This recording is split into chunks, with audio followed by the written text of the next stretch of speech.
Sanibonani, welcome back to enye video. Ngiyabonga kakhulu for coming. Thank you very much ukuthi ufike. Ngiyabonga kakhulu. Please subscribe ubusa like video, share video as well as ukubuka lawo ma ads ke. Asikhulumeni ngalo mfundisi thizeni okade wabosha lo okuthi umfundisi Timothy Omotoso odabuka kwelase Nigeria. Siboneke kuthiwa usekhululiwe lo mfundisi kuthiwa he's a free man. I think kuthiwa waboshwa it's been 8 years and wayeboshelwa ke ukuhlukumeza ukuhlukumeza kwecansi, kidnapping, nanike ne-human trafficking, I think so kuthiwa lo baba is a free man. Ngize ngabona umunye udade bekhala lapha nenkantolo makuthiwa lo baba is free. Guys, yabona ngabe wena usazi ngempela umuntu wangihlukumeza ngokwecansi bese uhleli lapha nekholi bese kuthiwa no, you are free to go. Ucabanga naloko kuzoyenzeka phambili njengoba ke lo muntu esephomile ukuze uyazi kunzima bafowethu. Like honestly, this is so hard when it comes to ama victims. Ngiyabazwela Nkosi yami ngoba lo baba kuthiwa ke obena laba kade sebenza nade bemrecruitela amantombazana behamba nawo lapha esontweni lika baba Omotoso. Abaningi babo bebehlukunyezwa ngocansi kuthiwa abakhona abagcina sebethe ayibona yaze angcono baphume kuleli cala bakhathele nje abasafuni futhi ngokuhlala nje beyicabanga leyo nto bebengasayi lapha enkantolini all that.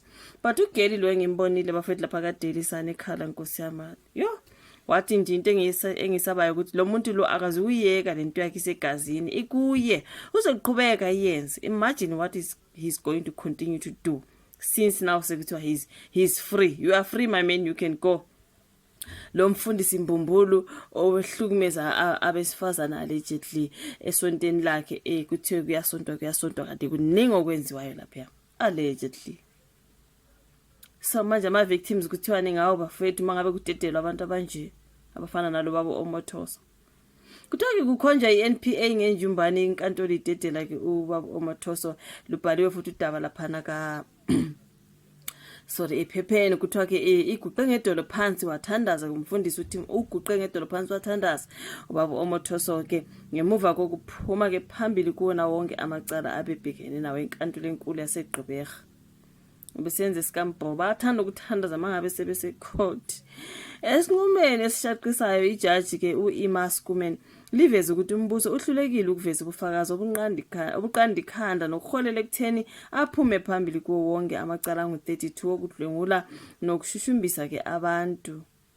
Omotoso odabuka kwele Nigeria kanye nezintokazi ezimbili uLusanda Solani noZikiswa Sitho ezingamalunga phezulu ebandla lakhe baboshwa ngo-2018 bebhekene noxhaxha lwamacala anzima okuhlanganisa ukunukubeza ke ngokocansi, ukushushumbisa abantu kanye nokushushumbisa.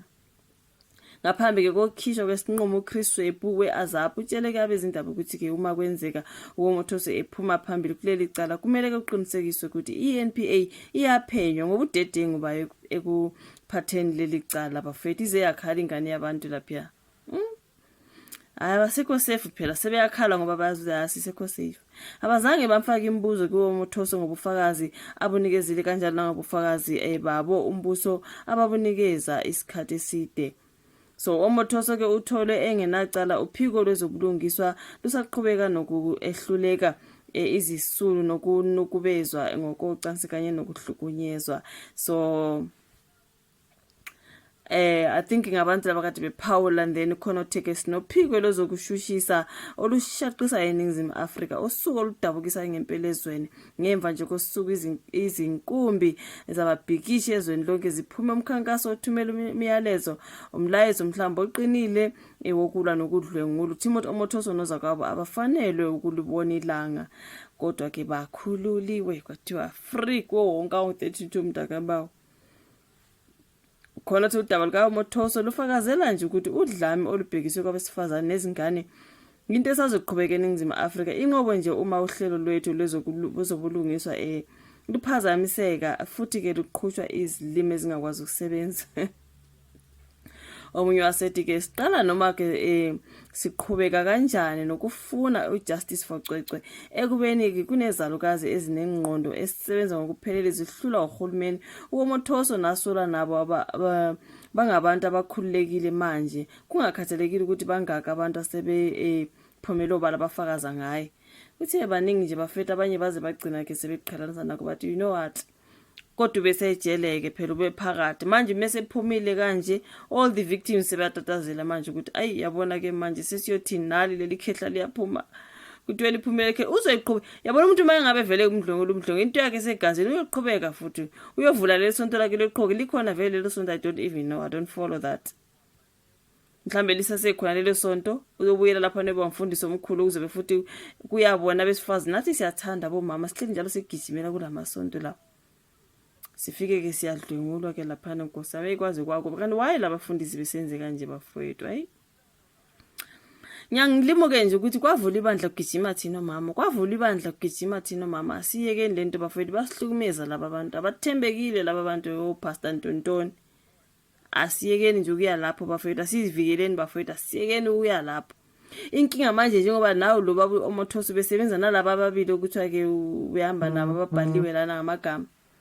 ibona kade be recruiter abantu besifaza ukuthi asambene esontweni lethi you know how they recruit right bakushasha nawe uzukholwa ukuthi ayabona kuleli sonto nje ngempela hayi nawe uyaya umufika lapha nangu baba Omothosi usuyahlukunyezwa ngokucansi ke lapha niyashushumbizwa futhi ukuthi human trafficking and everything ekhulunywe lapha uhamba wena mhlawumbe uthembile ukuthi ayi umngane uthe esontweni lakhe kwenza ukuthi nokuthi nawe uyavuma uyahamba musu kuye esontweni ngomngane yesontweni ngoba leli sonto leli uyazi ukuthi ulandana lapha esontweni hamba wedwa futhi musu uhamba urecruit abantu mawuze esontweni hamba wedwa uyazi into ilanda enkonzweni mungabe unenkinga ethile fica abafundisi esontweni bakuthandazela into ikanjalo jika ubuye endlini musu uhamba nabangane manje selihamba amakhona you're going through the corners abeza labafundisi imbumbulu laba bafethu kuningi sikuzwa nje kuningi nje and lapho bahlukunyezwa befazana nezingane bayahlukunyezwa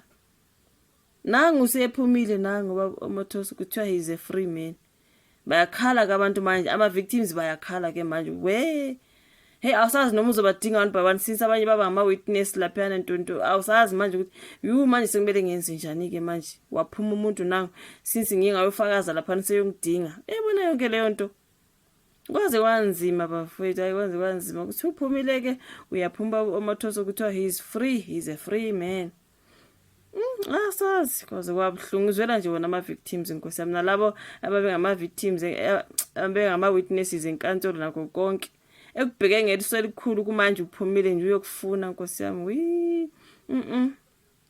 ingakho zikhala ingane zabantu ukuthi manje sesiyothini sesiyophila naye lo muntu futhi uyoqhubeka nje isonto lakhe mangabe lisaphila nje likhona uyoqhubeka ngayo into yakhe angithi segazini vele into segazini bafowethu uyoqhubeka lo mdlwenguli angazi bamkhululela nje into yaqala bafowethu lomfundisi Mbumbulu hayi ngeke angazi if you follow ka comment section or like video subscribe share sibonana kwela landelayo bye